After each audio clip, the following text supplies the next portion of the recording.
এগিয়ে যাবে। সকলের কাছে অনুরোধ করছি, অনুরোধ করছি আপনারা মিছিলের ভারতবর্ষের শাসক ক্ষমতা ওনার কাজে অর্পিত হয়েছিল। ভারতবর্ষ নয় শুধু রাজীব গান্ধী চেয়েছিলেন কাশ্মীর থেকে কন্যাকুমারী পর্যন্ত, অরুণাচল থেকে গুজরাট পর্যন্ত এরকম ভারতবর্ষের কল্পনা করেছিলেন আমাদের সকলের প্রিয় প্রাক্তন প্রধানমন্ত্রী রাজীব গান্ধী।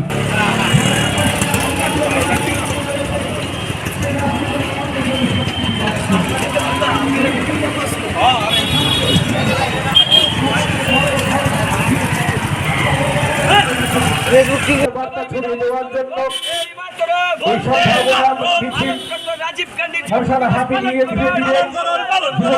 কর্মী ভাই বোনেরা আপনাদের সামনে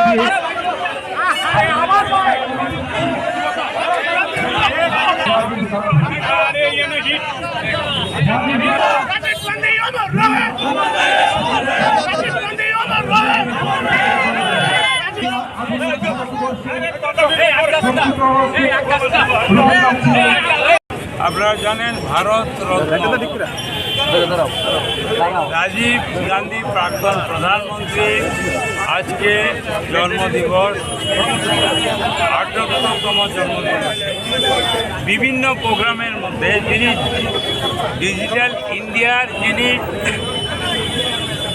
সূচনা করেছিলেন, তিনি কম্পিউটার সূচনা করেছিলেন এবং আইটির সূচনা করেছিলেন। সেই ডিজিটাল ইন্ডিয়ার প্রবক্তা এবং যিনি প্রথম ভারতবর্ষে ইন্ট্রোডিউস করেছিলেন সেই রাজীব গান্ধী আজকের জন্মদিন। এই জন্মদিনে ত্রিপুরা প্রদেশ কংগ্রেসের অন্যান্য কর্মসূচির সঙ্গে যুব কংগ্রেসের উদ্যোগে আজকে এই সন্ধ্যায়, শুভ সন্ধ্যায় আমরা মশাল মিছিলের আয়োজন করেছি যুব কংগ্রেস। এখানে সভাপতি আছেন রাঘু দাস, ওর নেতৃত্বে আজকে যুব কংগ্রেস আজকে মশাল মিছিল। ধন্যবাদ। আমি প্রথমেই রাঘু দাসকে আমি তার মশাল জ্বালিয়ে উদ্বোধন করি। রাজীব গান্ধীর রক্ত হবে না কবে, রাজীব গান্ধীর রক্ত আমরা বলছি না, বলবো না, বলছি না, বলবো না, আমরা বলছি না, বলবো না।